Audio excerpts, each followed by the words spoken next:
ඉතින් ඕගොල්ලොත් හොයනවා නම් කොළඹ ඉඳන් පැයකින් දෙකකින් යන්න පුළුවන් තැනක් දවසින් ගිහිල්ලා එන්න ගෙදර කට්ටියත් එක්ක යාළුවොත් එක්ක මම රෙකමන්ඩ් කරනවා හික්කඩුවට යන්න සීනිකම දේවාලය වඳින්න හික්කඩුව බීච් එකට යන්න. ඉතින් මේ දින අපි ගිය ට්‍රිප් එක ඉතින් අපි මුලින්ම කරේ අපි සර්විස් ඒරියා එකෙන් උදේට බ්‍රෙක්ෆාස්ට් ගත්තා. අපිට මෙතන ලොකු වෙරයිටි එකක් තිබ්බා. ෂොප්ස් ගොඩක් තියෙනවා. ඉතින් ඔයාලා කැමති විදිහට කන්න බොන්න පුළුවන්. අපි ඒව කාලා බීලා ඉවර වෙලා ඊට පස්සේ පිටත් උනේ සීනිකම දේවාලයට. ඉතින් අපි බෞද්ධ ආගමික වතාවන් අනුව මුලින්ම මල් පහන් පූජා කරලා බුදුන් වැඳලා ඊට පස්සේ අපි දේවාලයට ගියා. ඉතින් අපි යන වෙලාවේ මුළුතැන් පූජාව තිබ්බ අවස්ථාවක්. ඉතින් අපිට මුළුතැන් දාණයෙන් සංග්‍රහ ලැබුණා. ඒ වගේම බැතිමුතුන් ගෙනාපු පූජා වට්ටි වලින් පළතුරු දානයත් අපිට ලබා ගන්න පුළුවන් වුණා. ඉතින් මෙතන දෙවොල් දෙවියෝ ගොඩ බැසපු තැන විදිහට පුරාවෘත්තවල සඳහන් වෙනවා. ඒ වගේම තමයි කරදර ප්‍රශ්න වලින් ඉන්න මිනිස්සුන්ට විසඳුම් ලබා දෙන තැනක්. ඒ වගේම ආරක්ෂාව පිටපත අය ණයට ඒ පිට ආරක්ෂාව දෙවොල් දෙවියන්ගේ අනිවාර්යෙන් ලැබෙනවා.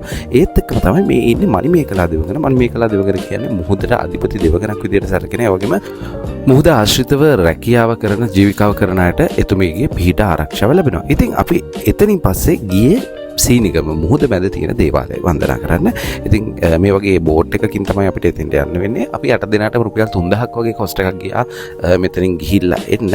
ඉතින් මේ අංකල්ලා මේ අයියලා බොහොම පරිස්සමෙන් අපිව අරගෙන ගිහිල්ලා අපිව එක්කගෙන ආවා. ඉතින් ඒකත් හරිම අලුත් එක්ස්පීරියන්ස් එකක්. මේ තියෙන්නේ මුහුද මැද තියෙන දේවාලය.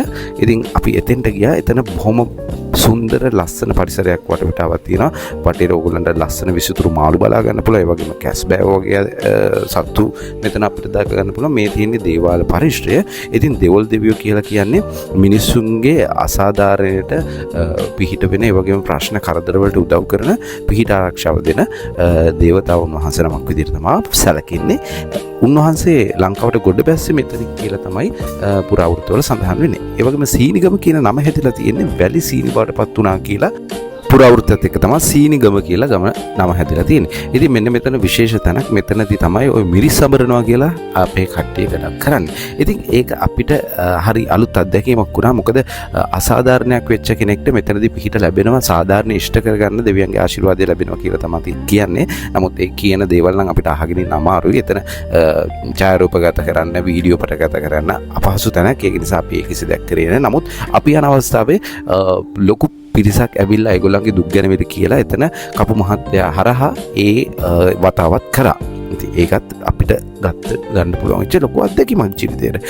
ඉතින් අපි ඒව ඔක්කොම ඉවරලා ගොඩක් කරලා මෙතන පරිසරයේ සුන්දරත්වය නබලා. මොකද අපි ආපු බෝට්ටුව ඒගොල්ලෝ ලන්ච් වලට පොඩි බ්‍රේක් එකකට ගිහිල්ලා විනාඩි 20ක විතර කාලයකට පස්සේ තමයි ආපහු ආවේ.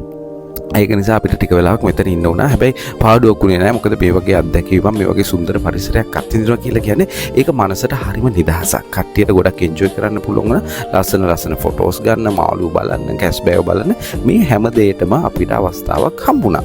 ඉතින් ඒ විදිහට තමයි අපි සීනිකම දෙවොල් දේවාලය වන්දනා කරේ. මේ තියෙන්නේ මුහුද මැද හදලා තියෙන දෙවොල් දෙවියන්ගේ ප්‍රතිමාවක්, ගලින් කළ ප්‍රතිමාවක්. ඉතින් තව විශේෂ දෙයක් තමයි මෙතන බෝට්ටුවට නගින්න සහ බෝට්ටුවෙන් බහින්න ආරක්ෂාකාරී විදිහක් නැහැ. නමුත් මේ වෙන වන්දනා කරුවම මේ බෝට්ටුවේ අයියලා බොහොම හොඳින් පරිස්සම් කරලා එක්කගෙන යනවා.